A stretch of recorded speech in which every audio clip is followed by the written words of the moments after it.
Olá, tudo bem com vocês? Hoje, dia 295 da nossa leitura da palavra, nós vamos ler os capítulos 8 ao 10 do livro de Marcos.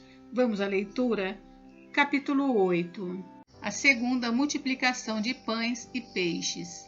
Naqueles dias, quando outra vez se reuniu grande multidão, e não tendo que comer, Jesus chamou os discípulos e lhes disse: Tenho compaixão dessa gente, porque já faz 3 dias que eles estão comigo e não tenho que comer. Se eu os mandar para casa em jejum, desfalecerão pelo caminho, e alguns deles vieram de longe. Mas os discípulos lhe responderam: Como poderá alguém saciá-los de pão neste deserto? Então Jesus perguntou: Quantos pães vocês têm? Eles responderam: 7. Então mandou o povo assentar-se no chão. E pegando 7 pães, partiu-os, após ter dado graças, e os deu aos seus discípulos, para que estes os distribuíssem, repartindo entre o povo.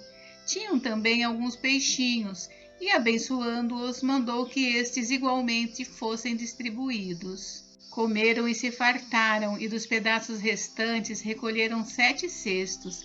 Eram cerca de 4.000 homens. Então Jesus os despediu. Logo a seguir, tendo entrado no barco juntamente com os seus discípulos, foi para a região de Dalmanuta, o pedido por um sinal. Os fariseus chegaram e começaram a discutir com Jesus, e tentando-o, pediram-lhe um sinal vindo do céu. Jesus, porém, arrancou do íntimo do seu espírito um gemido e disse: Por que esta geração pede um sinal? Em verdade, lhes digo que nenhum sinal será dado a esta geração. E deixando-os, tornou a embarcar e foi para o outro lado. O fermento dos fariseus e o fermento de Herodes.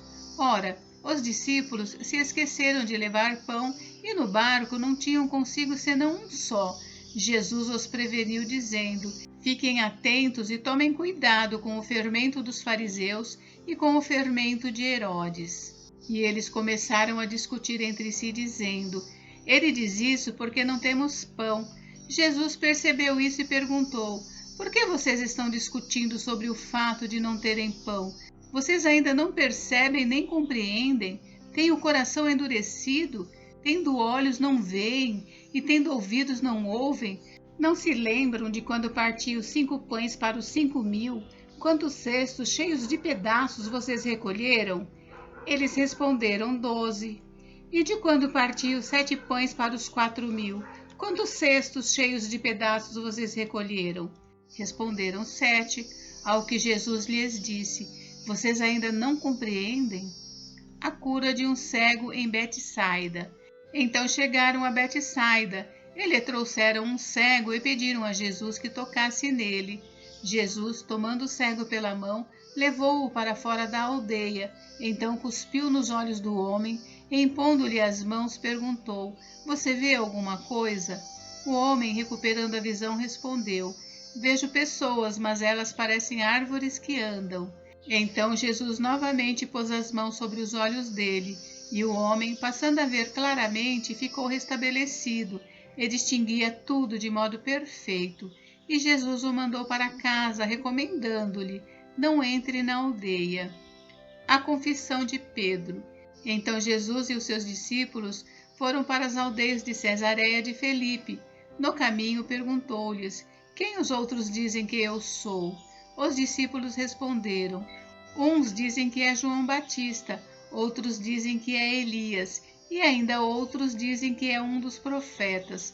Então Jesus perguntou: E vocês, quem dizem que eu sou? Respondendo, Pedro lhe disse: O Senhor é o Cristo. Então Jesus os advertiu de que a ninguém dissessem tal coisa a seu respeito. Jesus prediz a sua morte e ressurreição. Então Jesus começou a ensinar-lhes que era necessário que o Filho do Homem sofresse muitas coisas, fosse rejeitado pelos anciãos, pelos principais sacerdotes e pelos escribas, fosse morto e que depois de 3 dias ressuscitasse. E isto ele expunha claramente. Então Pedro, chamando-o à parte, começou a repreendê-lo. Mas Jesus, voltando-se e vendo seus discípulos, repreendeu Pedro e disse: Saia da minha frente, Satanás, porque você não leva em consideração as coisas de Deus, e sim as dos homens. Tome a sua cruz. Então, convocando a multidão e juntamente os seus discípulos, Jesus lhes disse: Se alguém quer vir após mim, negue a si mesmo, tome a sua cruz e siga-me. Pois quem quiser salvar a sua vida, a perderá, e quem perder a sua vida por minha causa e por causa do Evangelho, esse a salvará. De que adianta uma pessoa ganhar o mundo inteiro e perder a sua alma? Que daria uma pessoa em troca de sua alma? Pois quem, nesta geração adúltera e pecadora, se envergonhar de mim e das minhas palavras, também o Filho do Homem se envergonhará dele, quando vier na glória do seu Pai com os santos anjos. Capítulo 9. Dizia-lhes ainda: Em verdade lhes digo que dos que aqui se encontram, existem alguns que não passarão pela morte, até que vejam ter chegado com poder o reino de Deus. A transfiguração de Jesus. 6 dias depois, Jesus tomou consigo Pedro, Tiago e João e os levou em particular a sós a um alto monte, e Jesus foi transfigurado diante deles. As suas roupas se tornaram resplandecentes, de um branco muito intenso, como nenhum lavandeiro no mundo as poderia alvejar. E lhes apareceu Elias com Moisés, e estavam falando com Jesus. Então Pedro, tomando a palavra, disse a Jesus: Mestre, bom é estarmos aqui. Façamos 3 tendas, uma para o Senhor, outra para Moisés e outra para Elias, pois não sabia o que dizer por estarem eles apavorados. A seguir, veio uma nuvem que os envolveu, e dela veio uma voz que dizia: Este é o meu filho amado, escutem o que ele diz. E de repente, olhando ao redor, não viram mais ninguém com eles a não ser Jesus. A vinda de Elias.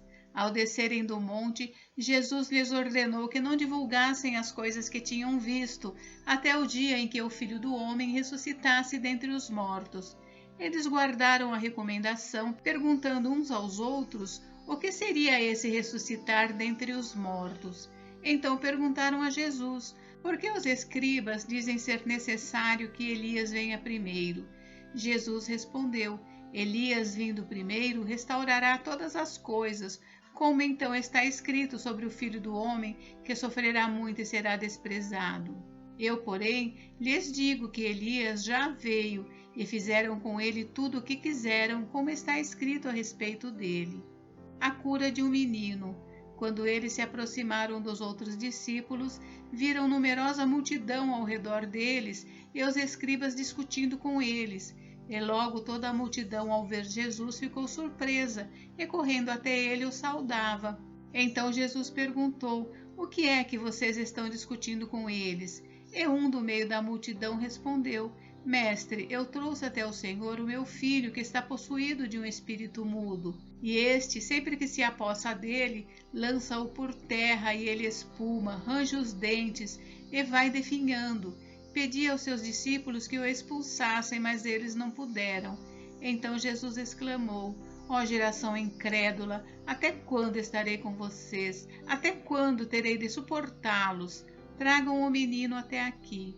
E eles o trouxeram. Quando ele viu Jesus, o espírito imediatamente agitou o menino com violência, e caindo ele por terra, revolvia-se espumando. Jesus perguntou ao pai do menino: Há quanto tempo isso está acontecendo com ele? O pai respondeu: Desde a infância, e muitas vezes o tem lançado no fogo e na água para o matar. Mas se o Senhor pode fazer alguma coisa, tenha compaixão de nós e ajude-nos. Ao que Jesus respondeu: Se o Senhor pode, tudo é possível ao que crê. E imediatamente o pai do menino exclamou: Eu creio, ajude-me na minha falta de fé. Vendo Jesus que muita gente estava se reunindo, repreendeu o espírito imundo, dizendo-lhe: Espírito mudo e surdo, eu ordeno a você, saia deste menino e nunca mais entre nele.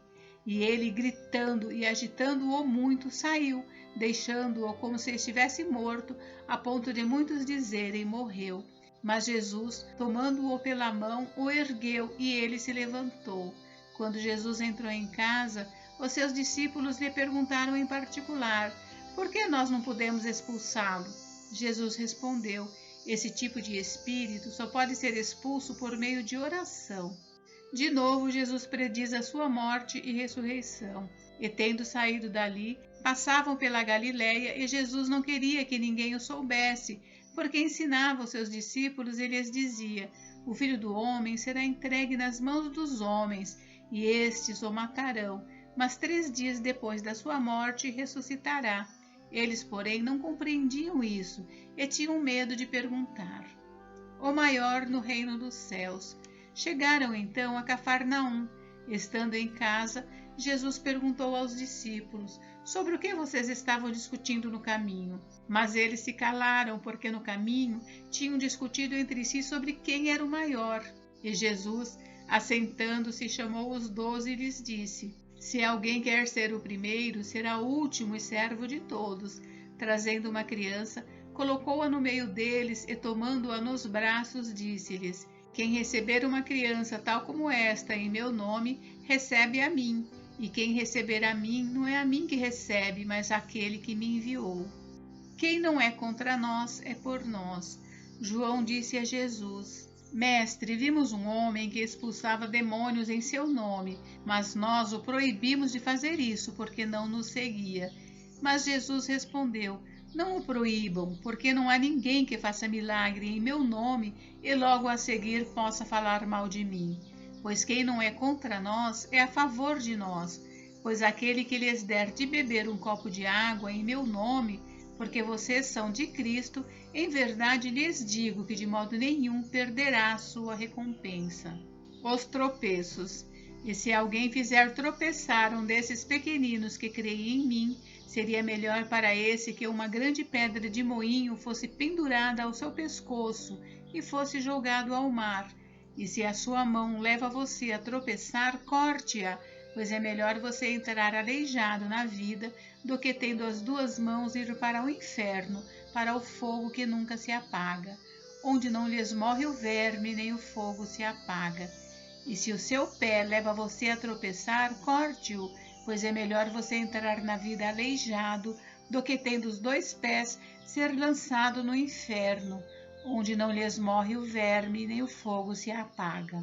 E se um dos seus olhos leva você a tropeçar, arranque-o, pois é melhor você entrar no reino de Deus com um olho só, do que, tendo os 2, ser lançado no inferno, onde não lhes morre o verme, nem o fogo se apaga.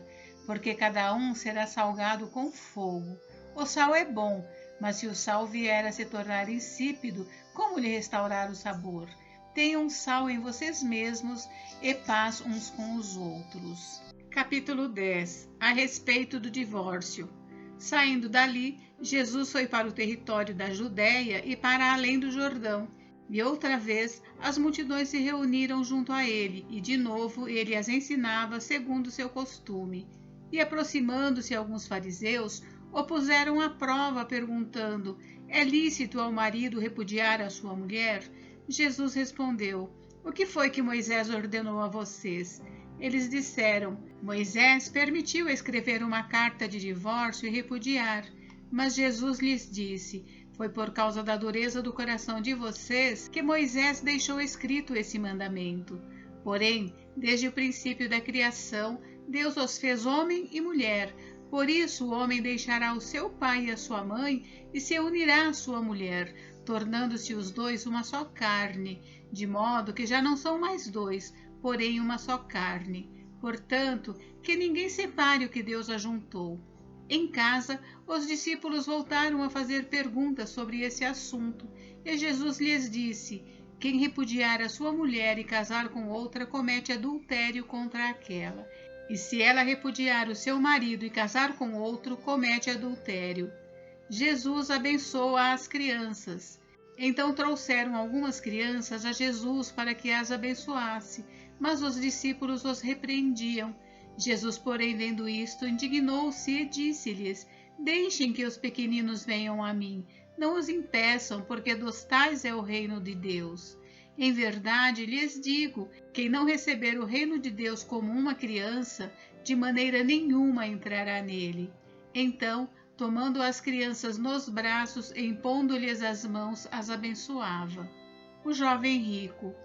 Pondo-se Jesus a caminho, um homem correu ao seu encontro e, ajoelhando-se diante dele, perguntou-lhe: Bom mestre, que farei para herdar a vida eterna?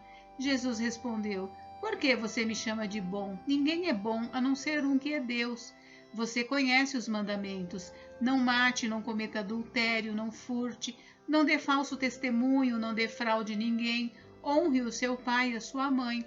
Então o homem respondeu: Mestre, tudo isto tenho observado desde a minha juventude. E Jesus, olhando para ele com amor, disse: Só uma coisa falta a você. Vá, venda tudo o que tem, dê o dinheiro aos pobres, e você terá um tesouro no céu. Depois venha e siga-me. Ele, porém, contrariado com esta palavra, retirou-se triste, porque era dono de muitas propriedades. O perigo das riquezas. Então Jesus, olhando ao redor, disse aos seus discípulos: Como é difícil para os que têm riquezas entrar no reino de Deus. Os discípulos estranharam estas palavras, mas Jesus insistiu em dizer-lhes: Filhos, como é difícil entrar no reino de Deus. É mais fácil um camelo passar pelo fundo de uma agulha do que um rico entrar no reino de Deus. Eles ficaram muito admirados, dizendo entre si: Sendo assim, quem pode ser salvo?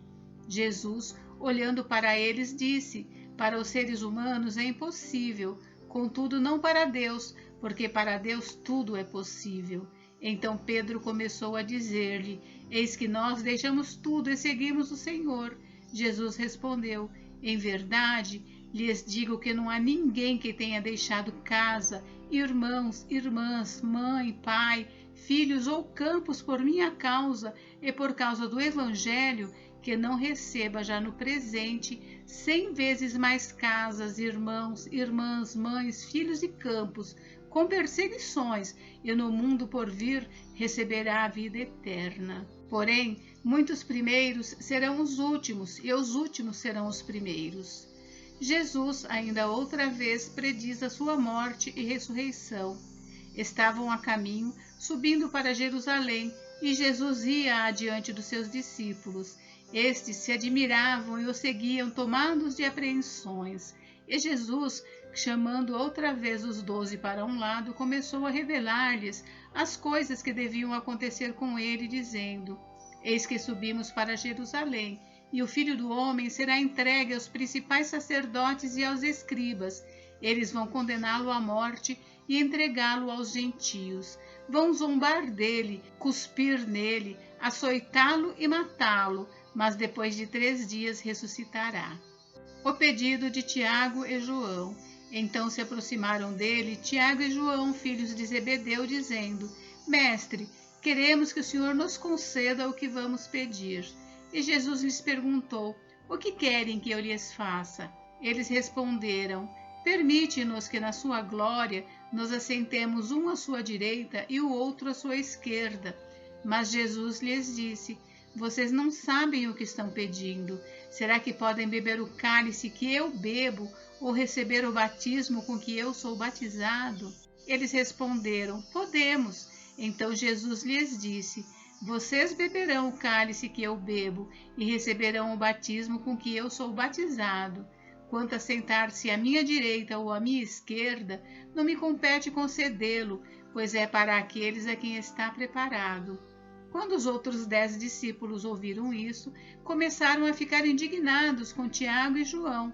Mas Jesus, chamando todos para junto de si, disse: Vocês sabem que os que são considerados governadores dos povos os dominam e que os seus maiorais exercem autoridade sobre eles. Mas entre vocês não é assim, pelo contrário. Quem quiser tornar-se grande entre vocês, que se coloque a serviço dos outros. E quem quiser ser o primeiro entre vocês, que seja servo de todos. Pois o próprio Filho do Homem não veio para ser servido, mas para servir e dar a sua vida em resgate por muitos. A cura do cego de Jericó. E foram para Jericó. Quando Jesus saía de Jericó, juntamente com os discípulos e numerosa multidão, Bartimeu, um cego mendigo, filho de Timeu, estava sentado à beira do caminho. e, ouvindo que era Jesus o Nazareno, começou a gritar: Jesus, filho de Davi, tenha compaixão de mim. E muitos o repreendiam para que se calasse, mas ele gritava cada vez mais: Filho de Davi, tenha compaixão de mim. Jesus parou e disse: Chamem o cego. Chamaram então o cego, dizendo-lhe: Coragem, levante-se, porque ele está chamando você. Atirando a capa para o lado, o cego levantou-se de um salto e foi até onde estava Jesus, que lhe perguntou: O que você quer que eu lhe faça? O cego respondeu: Mestre, que eu possa ver de novo. Então Jesus lhe disse: Vá, a sua fé salvou você. E imediatamente passou a ver e foi seguindo Jesus estrada afora. Gente, encerramos por hoje, mas amanhã tem mais. Fiquem com Deus, Deus abençoe vocês. Até amanhã.